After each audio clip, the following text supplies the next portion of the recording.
రైతు బంధు 15,000 రూపాయలు వెంటనే అన్న మీరు పక్కన జరగండి అక్కడ సుదర్శన్ ఇవ్వాలి రైతు బంధు 15,000 రూపాయలు వెంటనే మాఫీ చేయాలి 2 లక్షల రుణమాఫీ వెంటనే మాఫీ చేయాలి 2 లక్షల రుణమాఫీ వెంటనే రైతుల సమస్యలు పరిష్కరించాలని కాంగ్రెస్ పార్టీ గతంలో అధికారంలోకి రావడానికి ముందు ప్రజలకు ఏదైతే హామీలు ఇచ్చిందో రైతులకు ఏదైతే హామీలు ఇచ్చిందో ఆ హామీలు నెరవేర్చాలని వచ్చిన కరువు కొంత అయితే తెచ్చిన కరువే ఎక్కువ నాగరిక చర్యల వల్ల రైతాంగం ఏదైతే నష్టపోయినో వారికి వెంటనే నష్టపరిహారం చెల్లించాలని ఇచ్చిన హామీలు నెరవేర్చాలని చెప్పి రైతులకు మద్దతుగా ఈరోజు దీక్ష చేయాలని చెప్పి ఏదైతే పిలుపునిచ్చిందో నియోజకవర్గ కేంద్రాల్లో మరి ఈరోజు ఈ దీక్షలో పాల్గొన్న అందరికీ ధన్యవాదాలు తెలియజేస్తూ కేవలం 3 నెలల్లోనే అంత తలకిందులవుతుంది. ఏం కారణం? నిజంగానే ప్రభుత్వాలు మారడం అనేది సహజమైన విషయం. మారుతాయి ప్రజాస్వామిక దేశంలో. తప్పకుండా ప్రజలకి ఆకాంక్షలు ఉంటాయి. రాజకీయ పార్టీలు తప్పకుండా మేనిఫెస్టోలు ఇవ్వాలి. ప్రజలకు ఎన్నికల్లో వాళ్ళకి ఓటు వేస్తే వాళ్ళని గెలిపిస్తే వాళ్ళకి అధికారం ఇస్తే ఏం చేస్తారో చెప్పాలి. కాబట్టి చెప్తాయి అన్ని పార్టీలు కూడా. అది చెప్పేటప్పుడు కాస్త జ్ఞానం ఉన్నవాళ్ళు, కాస్త బాధ్యత ఉన్నవాళ్ళు, నిజంగా అమలు చేయాలి ప్రజల కొరకు అని చెప్పి ఆలోచన ఉన్నవాళ్ళు జాగ్రత్తగా ఆలోచించి ఆర్థిక పరిస్థితులను ఆలోచించి హామీలు ఇస్తారు, మేనిఫెస్టోలు ఇస్తారు. కానీ దురదృష్టవశాత్తు ఈ మధ్యకాలంలో కాంగ్రెస్ పార్టీ ఈ దేశంలో అనేక రాష్ట్రాలలో అలవిగాని హామీలు, సాధ్యం కాదు అని తెలిసిన హామీలు, ఏదో ఒకటి చెప్పి ఓటు వేయించు ప్రజల్ని మోసం చేసే పని మొదలుపెట్టింది ఈ దేశంలో. ముందు కర్ణాటకలో అదే పని చేసిండ్రు. అక్కడ ప్రజలు ఇవాళ తీవ్ర ఇబ్బందులు పడుతున్నారు. ఆ తర్వాత తెలంగాణలో కూడా కర్ణాటకలో మోసం చేయగలిగినాం కదా అని చెప్పి తెలంగాణలో కూడా అదే పద్ధతి తీసుకొని ఆచరణ సాధ్యంగానే 420 హామీ ఇచ్చి అనేక వర్గాల ప్రజల్ని మోసం చేసి అధికారంలోకి వచ్చింది. దురదృష్టం ఏంటంటే వస్తే రావచ్చు, అధికారులకు ఎవరైనా తప్పులేదు. కానీ ఏమాత్రం పరిపాలన సోయి లేకుండా, పరిపాలన అనుభవం లేకుండా, కనీసం గతం నుంచి నేర్చుకోవాలన్న జ్ఞానం కూడా లేకుండా, అధికారుల నుంచైనా సలహాలు సూచనలు తీసుకోవాలి, గత ప్రభుత్వాల అనుభవాలు తీసుకోవాలి. ఒక్కొక్క పరిస్థితి ఎదురైనప్పుడు, ఏదైనా ఆపత్కాలం సంభవించినప్పుడు గతంలో ఉన్న వాళ్ళు ఎట్లా చేసిండ్రు అనే విషయాలను తీసుకొని నేర్చుకునే ప్రయత్నం చేస్తే విజ్ఞత ఉన్న ప్రభుత్వాలు. కానీ దురదృష్టం ఏంటంటే ఇవాళ తెలంగాణ ప్రభుత్వం ఒక మూర్ఖుల చేతిలో ఉంది, ఒక బాధ్యత లేని వాళ్ళ చేతిలో ఉంది, ఒక లంపెన్స్ చేతిలో ఉంది. ఎంత దుర్మార్గంగా ప్రవర్తిస్తున్నారంటే గత 15 రోజులు 2 నెలలుగా రైతులు మొత్తుకుంటున్నారు. మాకు నీళ్లు ఉన్నాయి, అవకాశం ఉంది. నాగార్జున సాగర్లో గతంలో ఈ లెవెల్ ఉన్నదానికంటే తక్కువ నాడు కూడా కేసీఆర్ గారు ఉన్ననాడు నీళ్ళు ఇచ్చారు మాకు. ఒక తడి 2 తడిలో నీళ్ళు ఇస్తే మేము బతికిపోతాం, 1,00,000 ఎకరాలలో మేము పెట్టుబడులు పెట్టినాం, మా పెట్టుబడులు బయట పడతాయని చెప్పి రైతులు మొత్తుకున్నారు. మరొక వైపు కాళేశ్వరం కట్టి చూపించి 4 ఏళ్ళు నీళ్ళు ఇచ్చి అన్ని దారులు ఏర్పాటు చేసిపోయాను కేసీఆర్ గారు. అక్కడ కూడా నీళ్ళు ఇవ్వచ్చు అని చెప్పినాం. కట్టిన ఇల్లు పెట్టిన పొయ్యి ఉంటే కూడా సంసారం చేయలేని విధవలు వచ్చింది ఇవాళ ఈ ప్రభుత్వం. దుర్మార్గమైన ప్రభుత్వం, చేతగాని ప్రభుత్వం, రంగ ప్రభుత్వం వచ్చింది. కేవలం రండలే అనుకుందామా అంటే అంతకంటే ఇంకా మూర్ఖంగా చెప్తే కూడా వినిపించుకోకుండా ప్రజలు మార్గం చూపిస్తున్నారు, ప్రజలు మార్గం చూపిస్తున్నారు. అనుభవాలు ఉన్నాయి. గతంలో కూడా నాగార్జున సాగర్ ఎడమకాలువ పైన, ఎస్ఎల్బిసి పైన ఇటువంటి పరిస్థితి వచ్చినప్పుడు 508 లెవెల్లో ఉంటే కూడా నాగార్జున సాగర్లో నీళ్లు మన శాసనసభ్యులు నా దృష్టి తీసుకొస్తే నేను కేసీఆర్ గారికి చెప్పి, అన్న ఒక తడికి నీళ్ళు ఇస్తే బతికిపోతారు మన రైతులు, ఎవరు చెప్పకు సపోర్ట్ ఉంటే ఏ పద్ధతిలో ఇవ్వాలి ఇచ్చేయమని చెప్పాడు. ఒక రైతుగా, ఒక రైతు ప్రేమికుడిగా, ముఖ్యమంత్రిగా ఆలోచిస్తే నిబంధనలు అడ్డం వస్తాయి, కానీ ఒక రైతుగా ఆలోచిస్తే బాధలే గుర్తొస్తాయి. అందుకే ఒక రైతు బాంధవుడిగా, రైతు ప్రేమికుడిగా నాకు చెప్పే అక్కర్లేదు, నువ్వు ఏ పద్ధతులు ఇచ్చుకో అని చెప్పింది. రైతులను పిలిచినా, మాట్లాడినా, ఇగో ఈ పద్ధతిలో నీళ్ళు తీస్తా బయటికి, మీ పద్ధతిలో మీరు వాడేసేయండి అని చెప్పిన. అధికారులు చేసే సూచనలు అధికారులు చేసిన. కొన్ని సందర్భాలు మానవత్వం ఆలోచన చేసి ప్రయత్నం చేయాలి, మానవీయ కోణంలో పరిపాలన చేయాలి. తప్పు చేయకూడదు, నేరం చేయకూడదు, కానీ భారతంలోనే చెప్పారు అశోధమ ఆతకుంజరాను అని చెప్పి, మంచి చేయడం కొరకు కొన్నిసార్లు నిబంధనలు అతిక్రమించవచ్చు అన్నమాట. ఆ పద్ధతిలో చేసినాం, ఇవాళ చేసే అవకాశం ఉంది అని చెప్పినాం, చూపించినాం. రైతులు పోయి అడిగిన, ఆ ప్రభుత్వాలకే వేసిరు ఓట్లు వేసిన రైతులే పోయి అడిగాను, అయినా లేదు కనికరం. మరొక వైపు కాళేశ్వరం నుంచి, కాళేశ్వరం ఏదో పోయింది అని చెప్పి ఓ ప్రచారం, చిల్లర ప్రచారం చేసి దాంతో బతుకుతాం అనుకుంటున్నారు. కానీ ఆ కుంగిన పిల్లర్లకి, నీళ్ళెత్తే మోటార్లకి సంబంధం లేదు, నీళ్ళు ఇవాళ కూడా తీసుకోవచ్చు అనే మాట 3 నెలల కిందనే శాసనసభలో చెప్పినాం. వాస్తవానికి తీసుకునే అవకాశం ఉండి 100 టీఎంసీల నీళ్ళు ఎత్తే అవకాశం ఉండి అక్కడ ఇవాళకి కూడా పోతున్నాయి నీళ్లు, ప్రాణహిత నుంచి వచ్చి కింద గోదావరిలో కలిసి సముద్రంలో పోతున్నాయి. కానీ సోయి లేదు. మనం ఎన్ని రోజులు చేసిన దుష్ప్రచారం అంతా అబద్ధం అని చెప్పి ప్రజలకు తెలిసిపోతుంది. మన బండారం బట్టబయలవుతుందన్న భయంతో ఇవాళ రైతుల జేబులకు రావాల్సిన 1,000 కోట్ల రూపాయలు ఇవాళ మట్టిలోనే పోతున్నాయి. ఈ దుర్మార్గులు చేసిన దానివల్ల ఎంత దారుణంగా ఉందో వాళ్ళ పరిస్థితి చూస్తున్నాం మనం.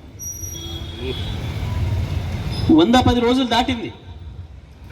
ఒక్కరోజు అంటే ఒక్కరోజు కూడా ఒక మంచి మాట ముఖ్యమంత్రి గారి నోటి నుంచి కానీ, మంత్రుల నోటి నుంచి కానీ ఒక మంచి మాట ఇంతవరకు వినవాళ్ళు లేరు. రోజు పనికి మాలిన చెత్త రాజకీయాలు, అబద్ధ మాటలు, అబద్ధ ప్రచారాలు, పనికి మాలిన కేసుల ముచ్చట్లు, లేని వాటిని రోజు రాస్తూ, వాడోడో విచారణాధికారి ఎక్కడనో లోపడే ఉన్నో విచారణ చేసిండట, ప్రశ్నలు అడిగిండట, దానికి ఈయన బయట ఉన్న మీడియా సంస్థ ఆయన విన్నడట రాస్తాడు. ఎట్లా తెలుస్తుంది? అడిగేటోనికి చెప్పడానికి ఇద్దరికి వినపడే ముచ్చట రాసేటోడికి వీడికి ఎట్లా వినపడ్డది? వీళ్ళు కూర్చొని వీళ్ళు తయారు చేసి కేసీఆర్ గారిని బదనం ఎట్లా చేయొచ్చు, బీఆర్ఎస్ పార్టీని ఎట్లా బదనం చేయొచ్చు అని ఒక పథకం ప్రకారం కింద రాసుకొని, ముందే స్క్రిప్ట్ రాసుకొని పోలీసుల పేరు మీద, విచారణాధికారుల పేరు మీద మీడియా వదులుతూ కాలం గడిపే ప్రయత్నం చేస్తున్నారు. ఎన్నికల కోడ్ వస్తుందని తెలిసి ముందే, ఎన్నికల కోడ్ కంటే ముందే మొదలైంది ఈ సమస్య. తాగునీటి సమస్య, దానికి తోడుగా సాగునీటి సమస్య కూడా, సాగునీటి సమస్య దానికి తోడు తాగునీటి సమస్య కూడా వస్తుందని సంగతి తెలుసు. అయినా పట్టించుకోలే. ఒక్కరోజు అంటే ఒక్కరోజు వ్యవసాయ రంగం పైన కానీ, తాగునీటి రంగం పైన కానీ సమీక్ష చేసిన పాపానం పోలే. ముఖ్యమంత్రి కావచ్చు, మంత్రులు కావచ్చు జిల్లాలో. ఈ 110 రోజుల్లో సగం రోజులు ఇక్కడ ఉంటే ముఖ్యమంత్రి, సగం రోజు ఢిల్లీలో. ఇక్కడ ఉన్నన్ని రోజులు ఏంది పని? వసూళ్ళు. ఢిల్లీలో ఏంది పని? ముడుపులు చెల్లించడు. తెలంగాణ ప్రజల సొమ్ము, తెలంగాణ రైతుల సొమ్ము తెలంగాణ రైతుల శ్రమ చెమట తోసుకొని పోయి ఢిల్లీలో మూటలు అప్పచెప్పే పనులు ఉన్నారు దొంగలు. మిల్లర్ల దగ్గర వసూలు. ఇవాళ మిల్లర్ల ఇష్టరాజ్యానికి వదిలేసారు ధరలు.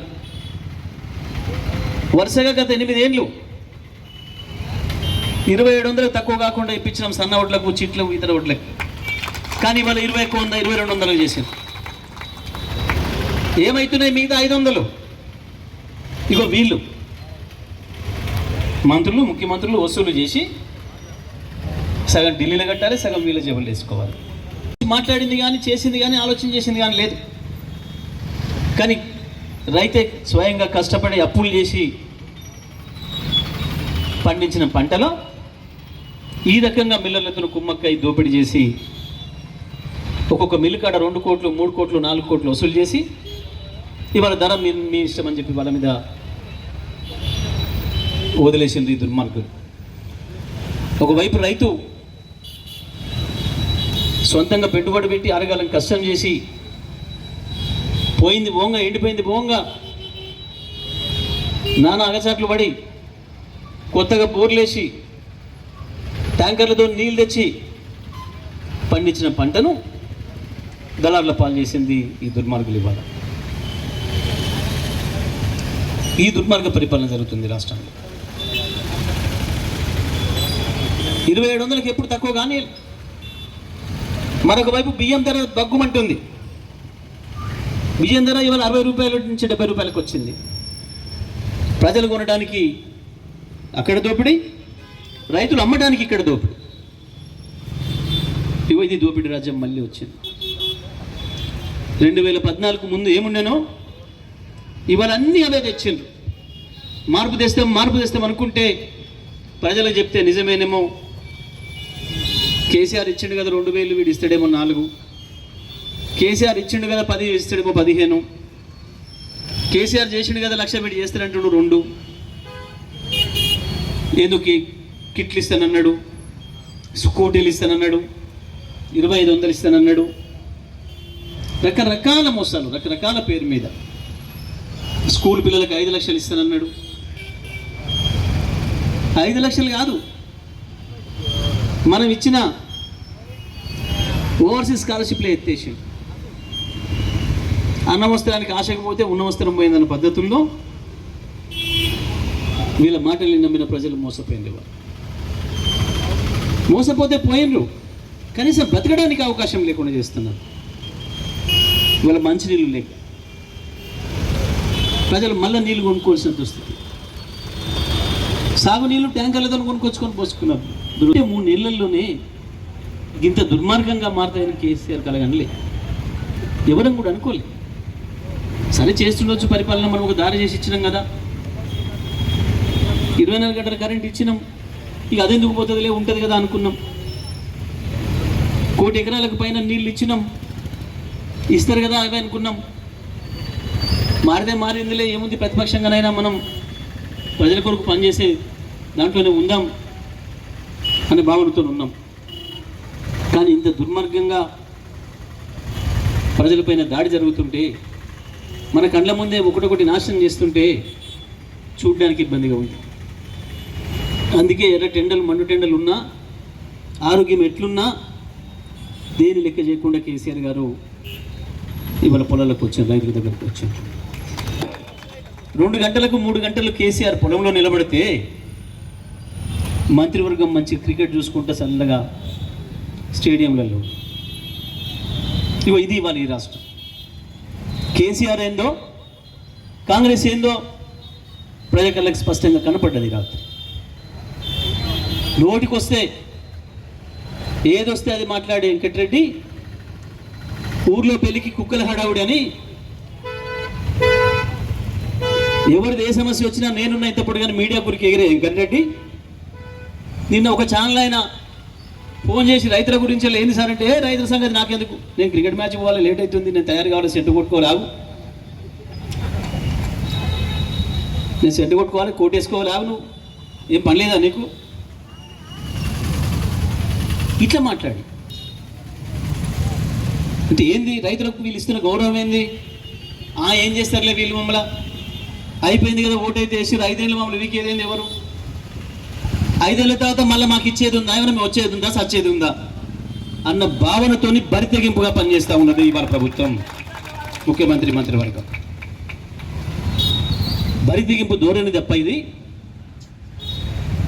ఒకనాడు అనుకున్నాడే, 5 ఏళ్ళు అనుకున్నాడే, ఏం చేసినా 5 ఏళ్ళకే ఓట్లు వచ్చేది, మళ్ళీ వాళ్ళ చేతికి ఆయుధం పోయేది, ప్రజల చేతికి. అయ్యాలి ఎట్లాగో మనకి వెయ్యరు, ఇక ఇయ్యాల నుంచే మనం దీపం ఉండగానే ఇల్లు చక్క పెట్టుకుందాం. మనం వచ్చిన పని ఇది కదా. ప్రజలు ఏదో అనుకున్నారు అమాయకంగా మనని, కానీ మన అసలు కథ వేరే కదా అన్న భావన స్పష్టంగా కనబడుతుంది. ఇంత నిర్లక్ష్యం, ఇంత దుర్మార్గం ఈ సమయం. చెప్పిండు కేసీఆర్ ఒక అడుగు ముందుకేసి, ఎన్నికల నిబంధనలు ఉన్నాయని ఆగాకుండ్రి, ఎన్నికల కమిషన్కి ఉత్తరం రాయండి, నేను కూడా సపోర్ట్ చేస్తాను రైతుల కొరకు, ఏ నిబంధనలైనా పక్కన పెడదాం, రైతాంగాన్ని ఆదుకుందామనే మాట కేసీఆర్ చెప్పింది. కానీ లేదు సోయి, లేక కాదు, నటిస్తున్నారు. అసలు ఇవాళ ఈ రాష్ట్రంలో 1 ఎకరం పొలం కూడా ఎండిపోలేదు అన్న పద్ధతిలో నటిస్తుంది ప్రభుత్వం. ఎక్కడ ఇంతవరకు ఆదేశాలు లేవు. ఎండిపోయిన పొలాలు ఎన్నో లెక్క చేయండి, ఎన్యూమరేషన్ చేయండి అనే ఆదేశాలు లేవు ఇప్పటికి కూడా అధికారులకు. చేయొచ్చు. ఇటువంటి నేచురల్ కలామిటీ వచ్చినప్పుడు తప్పకుండా ప్రభుత్వాలుగా ఎన్నికల పర్మిషన్ తీసుకొని, ఎన్నికల అధికారులు పర్మిషన్ తీసుకొని చేయొచ్చు, ఎన్నికల కమిషన్ పర్మిషన్ తీసుకొని చేయొచ్చు. ప్రకృతి విలయం సంభవించినప్పుడు చేయొచ్చు, అవకాశం ఉంది. ఉండి కూడా వాళ్ళకి ఇష్టం లేదు, వాళ్ళకి మనసు ఒప్పడం లేదు. ఎందుకు అనంటే ఒక్కసారి చేస్తే 10 సార్లు అడుగుతారు ప్రజలు. ఒక్కరిని వింటే 10 మంది వస్తారు చెప్పుకోవడానికి. మనకు చెవులు వినపడలేమన్న పద్ధతిలో ఉందాం. మనం చేయగలిగింది ఏం లేదు కదా. వీళ్ళు చేస్తే ఎవరో దీక్షలు చేస్తారు, ఒకనాడు ధర్నాలు చేస్తారు, ఊరుకుంటారు, ఇంకేముంటుంది అని అనుకుంటున్నారు. అంత నిర్లక్ష్యం ప్రజల పట్ల. ఇవాళే కాదు, ఇది 75 సంవత్సరాలుగా ఈ దేశంలో కాంగ్రెస్ పార్టీ వైఖరి ఇదే. గతంలో దొంగలు ఇద్దరు ఇటు అటు, 2 దొంగలే ఉండేది. ఓసారి నువ్వు వస్తావు, ఓసారి నేను వస్తా, ఏముందిలేమని చెప్పి. కానీ మధ్యలో కేసీఆర్ వస్తాడు, ఇట్లా ప్రజలకు అన్ని చేస్తాడని కలగనలేదు. ఇప్పుడు అది తలనొప్పైంది వీళ్ళకు. కేసీఆర్ ప్రజలకు అలవాటు చేసిండని ఉండిన నీళ్ళు, ఇంటింటికి నీళ్లు 2014 ముందు ఉండిన 1 కోటి ఎకరాలకు నీళ్లు, ఉండిన 24 గంటల కరెంటు కేసీఆర్ వచ్చి కదా ఇచ్చింది ఇవన్నీ. ఇవాళ విననట్టు, చెవులు వినబడినట్టు నటిస్తున్నారు, చెవులు విననట్టు నటిస్తున్నారు ఈ దొంగలు ఇవాళ.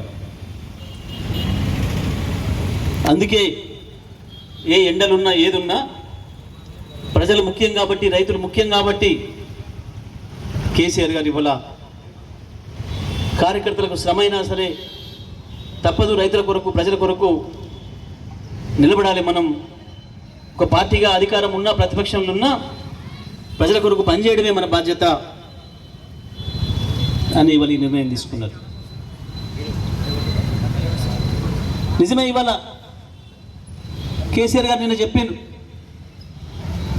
కాళేశ్వరంలో ఎత్తిపోసే అవకాశం ఉంది, ఇప్పటికి కూడా నేను చేస్తా. మీ ప్రభుత్వం ఇట్లనే చలనం లేకుండా ఉంటే నేనే 50,000 మంది రైతులు తీసుకొని వస్తా కాళేశ్వరం కన్నా మాట చెప్తాను. పోదాం, అందరం సిద్ధంగా ఉందాం. కాళేశ్వరం మొట్టమొదటి ఫలితాన్ని తీసుకున్న రైతులం, సూర్యాపేట జిల్లా రైతులం ఎటువంటి తెగింపుకైనా, ఎటువంటి త్యాగానికైనా సిద్ధంగా ఉండాలి. మన బతుకుల కొరకు కొట్లాటకు మనమే ఉండాలి, ఇంకెవరో రారు మన కొరకు. జరిగిపోయింది, పొరపాటున ఆయుధం వాళ్ళ చేతికి ఇచ్చారు, దొంగల చేతికి ఇచ్చారు. అయినా యుద్ధం చేద్దాం. కేసీఆర్ ఉన్నాక ఒంటి చేత్తోనైనా పోరాటం చేయడానికి కార్యకర్తలుగా మనం అందరం కూడా సిద్ధంగా ఉందాం. తప్పదు. దేశ స్వతంత్రం కొరకు 100 సంవత్సరాలు కొట్లాడిన ప్రజలు ఇవాళ తెలంగాణలో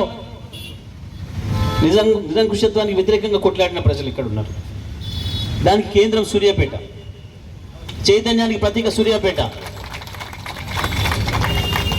ఇవాళ మళ్ళీ ఈ దుర్మార్గ ప్రభుత్వం పైన యుద్ధానికి కేంద్రం కూడా ఇక్కడి నుంచి వెళ్ళి మొదలు కావాలి. కేసీఆర్ అందుకే ఇక్కడికి వచ్చిండు, సూర్యాపేటకి వచ్చింది. చూస్తూ ఊరుకుంటాం అనుకుంటుంది ఈ ప్రభుత్వం. ఊరుకోనివ్వం. కేసీఆర్ గట్ల అమాయకంగా కూర్చోవడానికి సిద్ధంగా లేడు. 10 ఏళ్ళు కష్టపడి భారతదేశానికే తలమానికంగా తయారు చేసిన వ్యవసాయ రంగాన్ని ఈ దుర్మార్గులు వచ్చి నాశనం చేస్తుంటే కడుపులో బాధ కలిగింది కాబట్టి బయటకు వచ్చింది ఎండల్లో. 14 ఏళ్ళు కొట్లాడిన వాళ్ళం తెలంగాణ కొరకు. తెలంగాణ తెచ్చుకుంటే తప్ప ఈ సమస్యలకు పరిష్కారం దొరకదు అని చెప్పి ప్రపంచంలోనే ఎవరు ఊహించిన పద్ధతుల్లో ఒక నూతన వరవడిలో తెలంగాణ ఉద్యమాన్ని నిర్మాణం చేసి మేము పెద్ద మునగాండ్లం, ఈ దేశాన్ని నడుపుతున్నది మేమే అని చెప్పి విరవీగిన చంద్రబాబు నాయుడు మొత్తం జాతీయ కాంగ్రెస్ని నడుపుతుంది నేనే అని చెప్పేసి అనుకున్న రాజశేఖర రెడ్డిలను అర్థం కాకుండా తెలంగాణ తెచ్చిన కేసీఆర్కు ఈ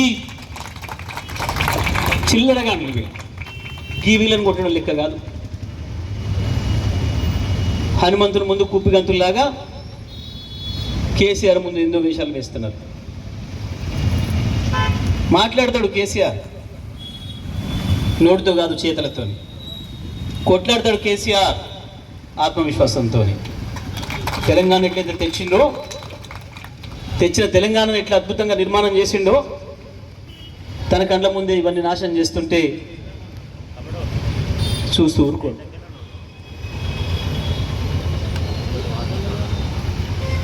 ఎందుకు వచ్చింది సమస్య? కాలం తెచ్చిన సమస్య కాదు, కాంగ్రెస్ పార్టీ తెచ్చిన సమస్య. కాలం తెచ్చిన కరువు కాదు, కాంగ్రెస్ ప్రభుత్వం తెచ్చిన కరువు. మంచినీళ్ళు రోజు వచ్చే మంచినీళ్ళు రాకపోవడం ఆశ్చర్యంగా ఉంది. 24 గంటలు వచ్చిన కరెంట్ ఎందుకు ఆగిపోతుందో సమాధానం లేదు. మనం ఇచ్చిన దాని మీద ఇంకా 1600 మెగావాట్లు ఇప్పుడు వచ్చి చేరింది. దాంట్లో మనం ఆనాడు 18,000 చేసిపోతే ఇవాళ 19,400కు వచ్చింది. అంటే ఏంది? రైతులకు ఇస్తే, ప్రజలకు ఇస్తే పైసలు రావు, కమిషన్లు రావు. అవతల మేము రోడ్లు కడతాం, రోడ్లు వేస్తాం. మన జిల్లా మంత్రి ఉన్నాడు, ఏది శాంక్షన్ లేదు, ఏది లేదు.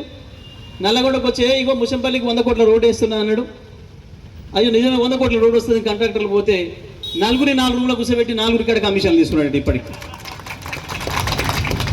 ఇది ఒక అలవాటు అయిపోయింది. రింగ్ రోడ్ ఏదో వేస్తున్నా అని చెప్పి ఆడ వసూలు మొన్న పెట్టినాడు. ఎవ్వనికి వాడు దోసుకోండి, దాచిపెట్టండి, మనకి నాది నాకు ఇవ్వండి, నేను ఢిల్లీ తీసుకుపోతా. అలీబాబా 40 దొంగల కథ అయింది. ఈ రాష్ట్రం జేబు దొంగల పాలనట్టు అయింది. మళ్ళీ అవి కూడా మొదలైనాయి. అప్పుడే దొంగతనాలు, డెకాయిట్లు కూడా మొదలైపోయినాయి. వాళ్ళకి అర్థమైంది మన ప్రభుత్వం వచ్చిందిగా మళ్ళీ దోసుకోవచ్చు. ఇక కేసీఆర్ లేడేట, పోలీసుల కంట్రోల్ లేదు. వాళ్ళు ఆడగొట్టంగా పెద్ద పెద్ద వాళ్ళ జేబులు కొడితే కింద బజార్లో రోడ్ ఎమ్మడి పెట్టాలి, జేబు మనం కొడదాం, పుస్తలు మనం కొడదాం అని మొదలైంది దొంగలు. 2014 ముందు ఏముండే? అది పట్టణాలైనా, నగరాలైనా, కాలనీలైనా, గ్రామాలైనా బడితలు పట్టుకొని కాపలా కాసుకున్నారు ప్రజలు దొంగల బాధకు. ఇవాళ మళ్ళీ అదే పరిస్థితి వచ్చింది. ఈ రాష్ట్రంలో దొంగలు పడ్డారు. ఈ రాష్ట్రం దొంగల చేతిలోకి పోయింది దురదృష్టవశాత్తు. ఈ దొంగల భరతం పట్టాల్సిన అవసరం ఉంది. ప్రజల తరఫున కొట్లాడాల్సిన బాధ్యత మన మీద ఉంది. బీఆర్ఎస్ పార్టీగా, ప్రధాన ప్రతిపక్షంగా ఆ బాధ్యత మనపైనే ఉంది. కేసీఆర్ ఉన్నంత వరకు కాదన్న భరోసా ఇవ్వాల్సిన బాధ్యత మన పైన ఉంది. ఇవాళ డిమాండ్ చేస్తున్నాం ప్రజల తరఫున. మీరు ఇచ్చిన హామీలే డిమాండ్ చేస్తున్నాం. మీరు చేసిన దుర్మార్గం వల్ల, మీ నిర్వాహకం వల్ల రైతు బంధు ఇవ్వకుండా వ్యవసాయం మొదలు పెట్టాల్సి వచ్చింది. రైతు బంధు ఇవ్వలేదు కాబట్టి రైతు అప్పుల పాలైంది. బ్యాంకు పోతే బ్యాంకు కూడా ఇస్తలేడు. 2 లక్షల బాకీ నువ్వే ఉన్నావు, కొత్తగా ఎట్లా ఇస్తాం అది ముగిసి ఆపమంటున్నాడు. తప్పని పరిస్థితులలో మళ్ళీ ప్రైవేట్ వడ్డీ వ్యాపారస్తుల కాడికి పోవాల్సిన దుస్థితి 2014 తర్వాత మళ్ళీ ఈ సంవత్సరం వచ్చింది. ప్రజలకు, రైతులకు తెచ్చుకోరు బయట అప్పులు. అప్పులు తీసుకొచ్చి పెడితే నువ్వు నీళ్ళు ఇయ్యక, ప్రత్యేకించి సూర్యాపేట తుంగతుర్తి పాలకుర్తి ప్రాంతంలో నీళ్ళు ఇస్తాము అని చెప్పి ఇచ్చి 3 తడులు నీళ్ళు ఇచ్చి ప్రతి రైతు 20 నుంచి 35 వేల రూపాయలు పెట్టుబడి పెట్టిన తర్వాత 4వ తడికి నీళ్ళు ఆపి దుర్మార్గంగా ఇవాళ కోట్లాది రూపాయలు రైతులు అప్పులపాలయ్యే పరిస్థితి తీసుకొచ్చింది. ఇది ప్రభుత్వం చేసిన మోసమే, ముమ్మాటికి ప్రభుత్వం చేసిన ద్రోహమే, ప్రభుత్వం చేసిన దగానే. ఇవాళ ఎండిన ప్రతి ఎకరానికి, ఎండిన ప్రతి వరిగింజకు బాధ్యత కాంగ్రెస్ పార్టీ ప్రభుత్వానిదే, ఈ రాష్ట్ర ప్రభుత్వానిదే. మీరు చేసిన మోసం వల్లనే ఇవాళ రైతులు అప్పులపాలయ్యారు. ఎకరానికి 25,000 ఎండిపోయిన పొలాలకి రైతులకు ఇవ్వండి, వెంటనే లెక్క తీర్చండి అనే మాట చెప్పింది. అంతేకాదు 2 లక్షల రుణమాఫీ వెంటనే చేస్తేనే రైతాంగం తట్టుకుంటారు తప్ప లేకపోతే మళ్ళీ ఆత్మహత్యలు మొదలైతే పెరుగుతాయి. మీరు వచ్చిన 100 రోజులలో మీరు ఢిల్లీలో కూర్చుంటే ఇక్కడ రైతులు 100,000 మంది చచ్చిపోతున్నారు. 100 రోజుల్లోనే 200 మంది రైతులు చచ్చిపోయినారు ఇప్పటికే. మళ్ళీ కరెంట్ షాక్లతోని రాత్రిపూట, మళ్ళీ పాము కాట్లతోని, తేలికాట్లతోని, కరెంట్ షాక్లతోని బావులు పడి చచ్చిపోయే రోజులు మళ్ళీ వచ్చినాయి రైతులకు. మళ్ళీ వానకాలం మొదలు పెట్టాలంటే బ్యాంక్ అప్పు కావాలి. బ్యాంక్ అప్పు కావాలంటే నువ్వు 2 లక్షల రూపాయలు మాఫీ వెంటనే చేయాలి. ఇవాళ అదే డిమాండ్ చేస్తుంది బీఆర్ఎస్ పార్టీ రైతాంగం తరఫున. వెంటనే 2 లక్షల రూపాయల రుణమాఫీ చేయాలని, బోనస్ ఇస్తామని చెప్పింది ఏదైతే ఉందో, మీరు ఎకరానికి క్వింటాల్కి 500, ఇవాళ మొదలైంది కొనుగోలు కాబట్టి వెంటనే 500 బోనస్ కూడా ప్రకటించాలి ప్రభుత్వం. దానికి ఎన్నికల కమిషన్ అనుమతికి రాయండి, మేము కూడా మద్దతు ఇస్తాం, మేము సిద్ధంగా ఉన్నాం బీఆర్ఎస్ పార్టీ గారి మాట కూడా ఇప్పటికే కేసీఆర్ గారు చెప్పిండ్రు. కానీ ప్రభుత్వం నుంచి ఉలుకు పలుకు లేదు, ఆ ఆలోచన కూడా లేదు, ఆ ప్రయత్నం కూడా చేస్తున్నట్టు కనపడడం లేదు. రాస్తే ఇస్తాడేమో ఎన్నికల కమిషన్ వాడు అన్న భయంలో ఉన్నారు, రైతులకు ఎగ్గొట్టాలన్న దాంట్లో ఉన్నారు. రైతు బంధు కూడా మిగతా అందరూ కూడా వెంటనే ఇవ్వాలని, వానాకాలం నుంచి అయినా 15,000 మీరు ఏదైతే చెప్పారో ఆ 15,000 రైతు భరోసా ఇవ్వాలని చెప్పి కూడా ఇవాళ బీఆర్ఎస్ పార్టీగా డిమాండ్ చేస్తూ ఉన్నారు. ఇవన్నీ విషయాలు కూడా మనం రైతాంగంలో తీసుకుపోవాల్సిన అవసరం ఉంది. ప్రభుత్వం దిగొచ్చే వరకు, ప్రభుత్వం మెడల్ వంచేంత వరకు కూడా ఈ పోరాటాన్ని మనం కొనసాగించాల్సిన అవసరం ఉంది. అన్ని పంటలకు ఇస్తామన్నారు 500, కేవలం వరికే కాదు, పత్తికి, మిర్చికి, మొక్కజొన్నకు, కందులకు, పెసలకు, మినుములకు, అన్ని పంటలకు కూడా 500 బోనస్ ఇస్తామన్నారు. ఉలుకు పలుకు లేదు దాని మీద ఇప్పటికి. అందుకే మేము బీఆర్ఎస్ పార్టీగా డిమాండ్ చేస్తున్నాం, ఎట్టి పరిస్థితులలో కూడా రైతాంగాన్ని ఆదుకోవడానికి మొట్టమొదలు 25,000 ఎకరానికి ఎండిపోయిన పొలానికి వెంటనే నష్టపరిహారం ప్రకటించాలి. రుణమాఫీ కూడా ఈ 4 రోజుల్లోనే రుణమాఫీ చేయాలి. రైతులు సాఫీగా బ్యాంకులో పోయి లోన్ తెచ్చుకునే పరిస్థితిని కల్పించాలి. 500 బోనస్ అమలు చేసి తీరాలి. లేదంటే రేపు కళాల దగ్గర కూడా రైతులు నిలదీస్తారన్న విషయాన్ని ప్రభుత్వాన్ని హెచ్చరిస్తూ ఉన్నాం. తప్పకుండా ఈ దీక్షల ద్వారా ప్రభుత్వం మెడలు ఉంచాలని చెప్పి, ప్రభుత్వం దిగి రావాలని, దిగి వస్తుందని మేము భావిస్తున్నాం. కేవలం కేసీఆర్ వచ్చిపోయింది కాబట్టి 2 రోజుల నీళ్ళు ఇచ్చి బంద్ చేస్తాం. సాగర్లో మొత్తం పొలాలు ఎండిపోయిన తర్వాత ఇవాళ నీళ్ళు వదులుతాం. ఎండిపోయిన పొలాలకు ఒక్క పూట నీళ్ళు ఇచ్చి రైతుల కళ్ళు తుడుస్తామని అనుకుంటే, మళ్ళీ మోసం చేస్తాం అనుకుంటే సాధ్యం కాదు. ఒక్కసారి జరిగి ఉండొచ్చు మోసం, ఒక్కసారి పోయి ఉండొచ్చు ప్రజలు మోసం, కానీ అన్నిసార్లు మోసం చేద్దాం అనుకుంటే మీ అతి తెలివైతుంది. అందుకే జాగ్రత్తగా ఉండాలని చెప్పి ప్రభుత్వాన్ని హెచ్చరిస్తూ ఉన్నాం. కాంగ్రెస్ పార్టీని సూర్యాపేట దీక్ష ద్వారా, ఈ దీక్ష వేదిక ద్వారా డిమాండ్ చేస్తున్నాం. వెంటనే ఈ జిల్లాలో కూడా ఎన్యూమరేషన్ ప్రారంభం చేయాలి. ఎండిన పొలాలు ఎన్ని ఎకరాల్లో పోయినావో నీకు తెలుసాలి. అందరు కూడా 25,000 నష్టపరిహారం ఇవ్వాలి ఎకరానికి. తప్పకుండా ప్రభుత్వం దిగిరవ్వాలని చెప్పి, ప్రభుత్వం కళ్ళు తెరవాలని చెప్పి ఈ దీక్ష ద్వారా మేము డిమాండ్ చేస్తూ ఉన్నాం.